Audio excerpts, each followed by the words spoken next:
Herzlich willkommen zum 38. DOK.fest München, hier im Silbersaal des Deutschen Theaters. Mein Name ist Isabelle Fontou und ich bin Mitglied im KuratorInnen-Team des DOK.fests. Und ich bin sehr stolz, heute das Filmgespräch zu führen mit Delphine und Muriel Coulin, die den Film Charlotte Salomon, Life in the Maiden gedreht haben. Hello and welcome to the 38th DOK.fest Munich. My name is Isabelle Fontou and I'm a member of the program selection team.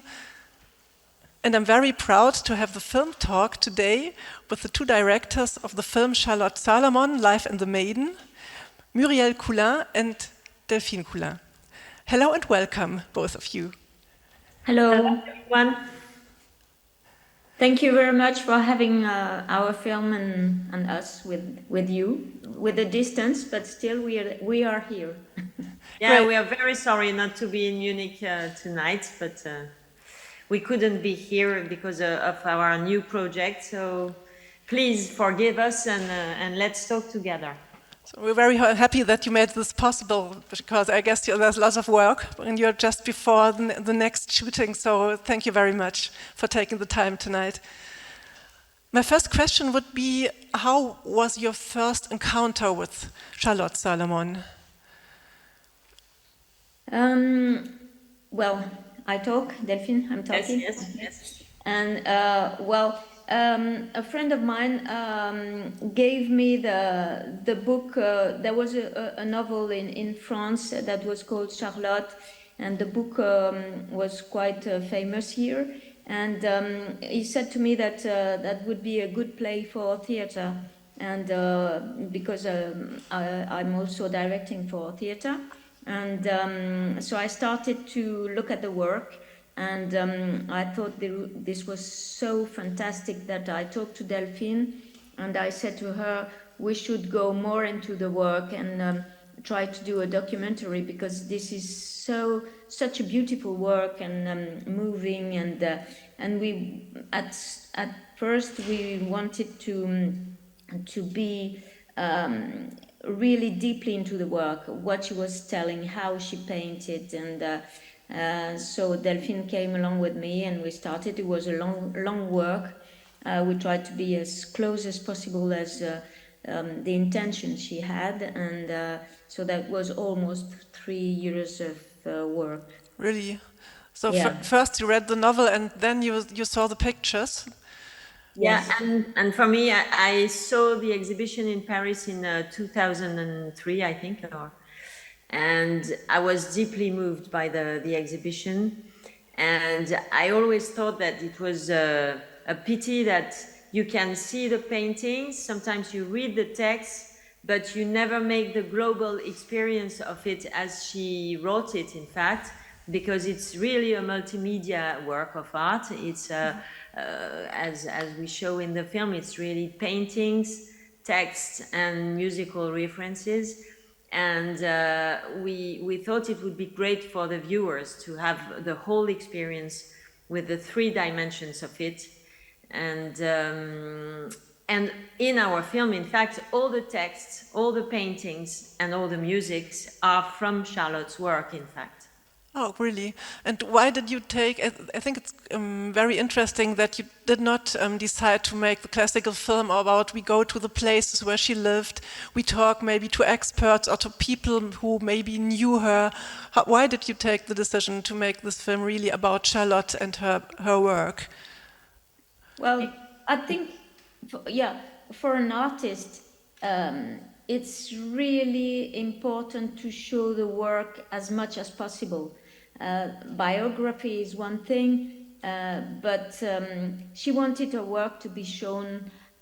You know, she put so much of her art and heart in the work that it was like a duty for us to show it as beautiful as it is, as close as we could be.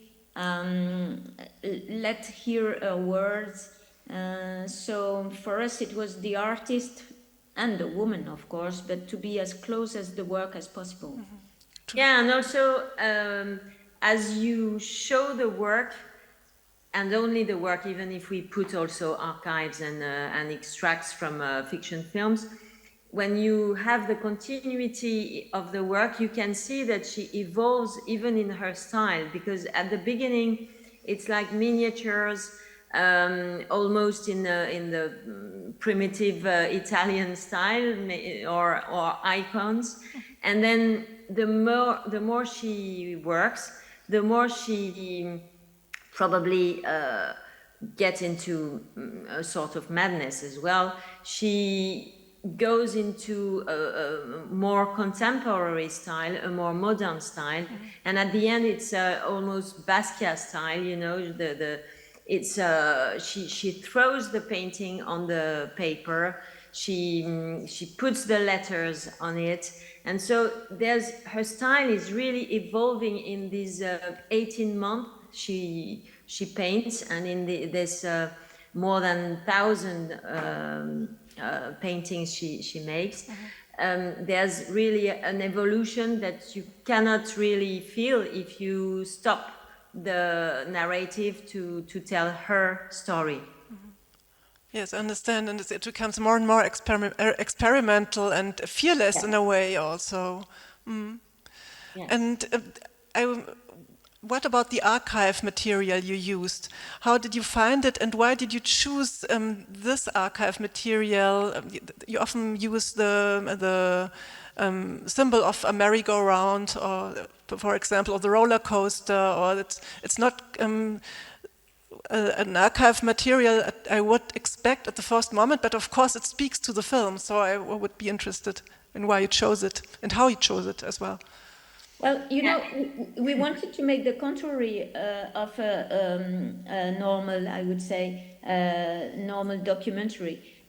Like you said, normally you would see talking heads and archives, and we wanted to know first the characters, and so that every viewer can have his own idea of Paulinka, of Daberlone. And then when you can see the real Paula coming on the screen, it's like a shock. It's like, oh, okay, this was close to life, but this was art. And now we show you a little bit of life. And then you can make your own story. So that was really like the reverse side of a mirror. But still, she is here. She is in the work. She is also what people can say about her. But this was not the main point, to be close to reality, because you know, what is reality? What people say, what is in the work, nobody knows. We have to make our own view. Yeah, and also for the archive material, we really, it is used in the first place as a classical archive, because it's all, I mean, when we see Berlin in 1923, it's really Berlin in 1923. We chose archive precisely so as to see the world in which she was living. But at the same time, we wanted the archive not to be only seen for the information characteristic of it.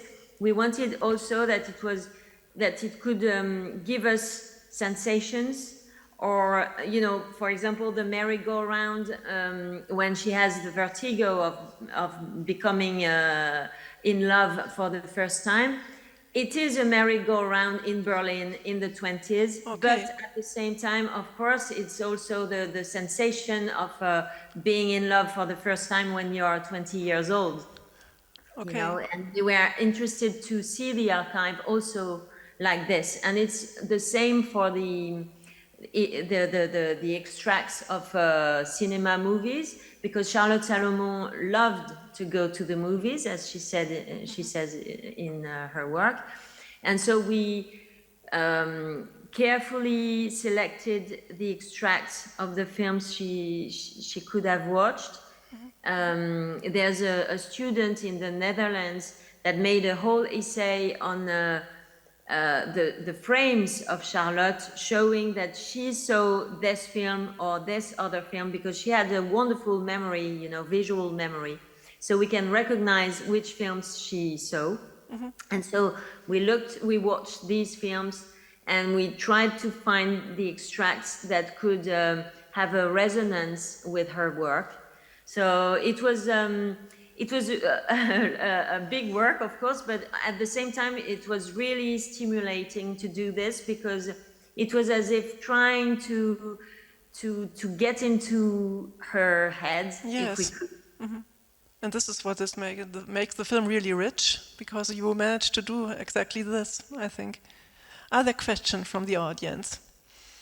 Yeah, please. We'll have a microphone, I think. Just a minute.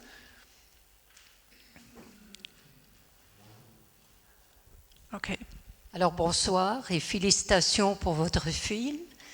J'ai une question. Pourquoi vous avez choisi de le faire en anglais? So the question was, I just translate for the people who don't speak French. Why was this film shown or made in English and not in French? In fact, there are 3 versions. Du coup, je parle en français. Il y a 3 versions du film. Excusez-vous, vous pouvez parler en anglais, continuer en anglais pour que tout le monde comprenne. Merci. So there are 3 versions of the film. In fact, there is one, because the film is co-produced by Arte Television. So it will be shown in French in France, in German in Germany, and there's an English version that goes in the festivals. And well, probably because there are such well-known actors such as Charlotte Rampling or Vicky Krieps, the distributor chose to propose you the English version because of the actors. And maybe because of the subtitling, because this version was nearly without subtitling, so you could really look at the pictures and enjoy the drawings, and this is really different. I saw the French version when I screened it to make the preparation, and it's different to see it with the subtitling. Well, the French version was with Anna Shigula playing the grandmother, which was like a real pleasure for us to work with such a great actress. Yes. And I guess for a German audience, it's even more moving because you can understand the words that she's painting, you know, and you have many resonance when you see when our actors are saying the words. You can actually see the words, how she painted them, and she has a lot of humor. And I guess for a German audience, sometimes you can see that the language, or sometimes she would put a little heart on an eye, or you know, she's very. I think for a German audience, it's much more rich than for French or yeah, even for the names she gives to the characters. D'Aberloon, for you, it immediately has a significance. So of course it's richer for yes. German. Yeah, and she would have been. I suppose she would have been so moved to know that her works are now shown in Munich in a museum. I mean, it's so important. And I think, Muriel, you understand German quite well, so you could read the original texts on the drawings. Yes, I have a basic German, but you know, I couldn't understand many things. And when the vocabulary was too rich for me, then I had to look, of course, at the dictionary. But yes, I was very moved by the fact that I could read most of the text. Are there other questions? Yes, please. And it was also important for us that our main actress in the film, Vicky Krieps, who is such a great actress and gives so much richness to this character, can speak the German too, because you know, when she sings and when she just tells words in a soft voices, and when she goes from German to English and then to German again, it's so poetic and wonderful to hear. Yes, because he's fluent in German and in French, so this is really English. astonishing. And English, yes, because he does the English part as well. The version we saw was her as well, as But that for was a Charlotte. great chance. Yeah, that was a great chance, not only for the languages, but she's a wonderful woman and artist. So, the question, Ja, please. vielen Dank, ich spreche in Deutsch. Vielen Dank für den sehr schönen und inspirierenden und berührenden Film. Ich habe eigentlich keine Frage, sondern eine Anmerkung. Sie haben ja diese Bilder zum Teil animiert. Wie haben Sie das gemacht? Haben Sie die überlagert? Oder es würde mich einfach interessieren, wie Sie das technisch gemacht haben. So thank you very much for this beautiful, really beautiful and very touching film. And the question is, because you did some animation on the drawings, on the paintings, and how did you do this? In fact, we wanted to show how she worked. For example, in what order she puts the colors on the painting, and it was a challenge because we didn't want to do, you know, an animation film very sophisticated that would have gone against her work. We wanted it to be subtle, but at the same time, we really wanted to show how she puts, for example, the shapes and then the colors inside.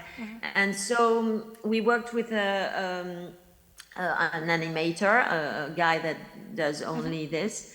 And it was really,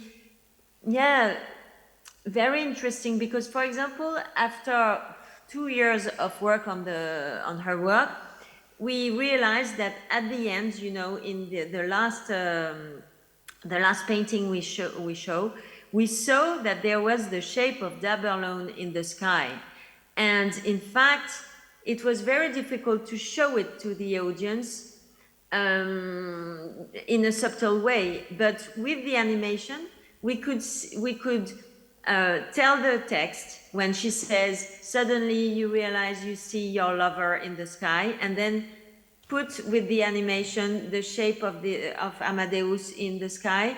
So it was a subtle way to make the viewer discover it as we discovered it, but in a humble way, you know. And what's unbelievable is that we showed it to a woman that works on Charlotte, in the museum in Amsterdam, and she said, "Oh, I never saw it." And she said, after 20 years working on Charlotte Salomons, I still discover things because there are so many layers and so many colors and so many things that you can watch and discover and discover. So she was so talented at 25 years old, you know. And this is a great thing that animation can do, that it can lead you, the way you look at things and guide you maybe through a picture. Yes. It makes it live because the characters are talking, the painting is moving, so there was something that is very lively, like people are sure that some of the paintings, some of the characters on the paintings are moving, but no, it's only the painting which is moving. We never make characters walk or be different than the picture. You know, we wouldn't do that. Everything is very, very not only close, but it is the painting. We don't add things. You stick to the painting and you don't add anything. We try to be as respectful as possible to her work. Yes. Yeah. And we have to be very thankful to the Museum of Amsterdam, who, because the confidence that they gave us, we were very, very close to the painting, and sometimes we were as close as 1 centimeter. With your camera? With our camera. Wow. We must say that we shot a lot with the iPhone, which is not very common, but the iPhone was a way to get to the painting as close as possible. As with a big camera, you would take too much risk of damaging or and damaging the paintings. Damaging the paintings. So with the iPhone, we were very close, and sometimes what you saw on the big screen is as tiny as 1 centimeter, 1 square centimeter. So you can never do that at the museum because you cannot put your nose on the painting. Yes. So you were lucky that they trusted you.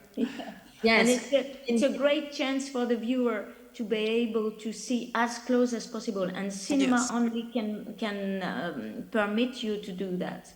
Yes, and to see it on a big screen, this changes everything. Yes. Yeah. In fact, to be exact, we had 3 cameras, 1 cinema, 1 photo camera, and 1 iPhone, and we matched the 3 sources, in fact, because sometimes it was better to do numerical zooms, and sometimes it was, as Muriel said, good to be with the iPhone, and so on each painting we adapted our work on the painting itself. Okay, thank you.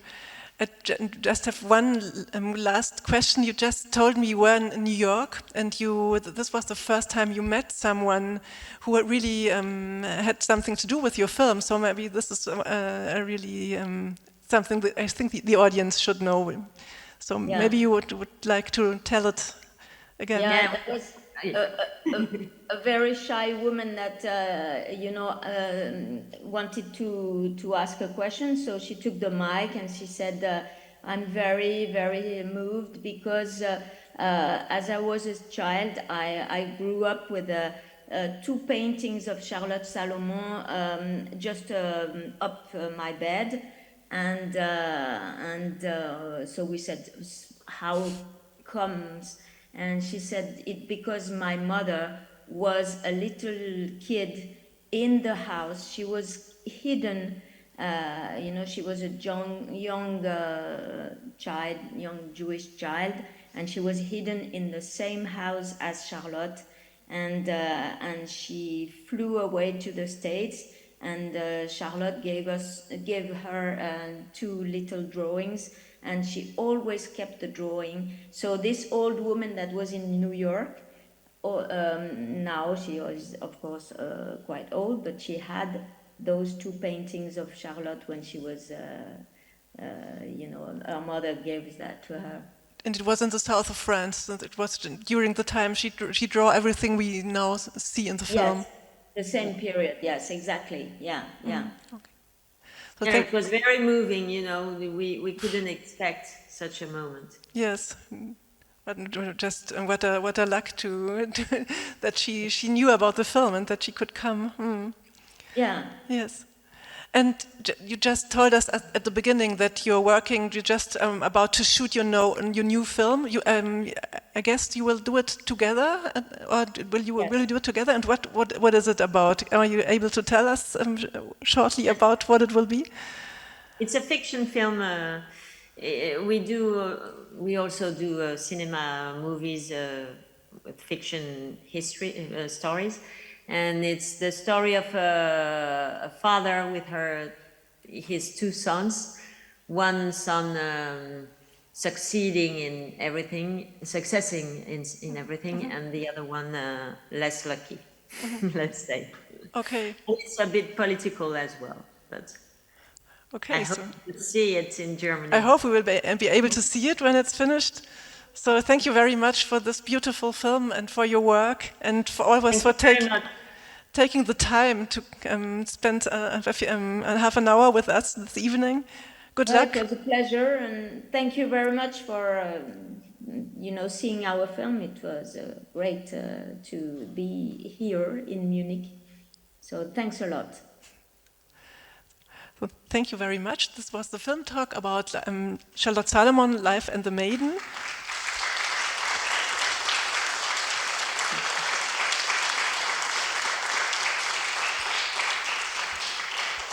And if you can still vote for the Audience Award if you want. So this is possible until the end of the DOK.fest, the 21st of May. So thank you very much.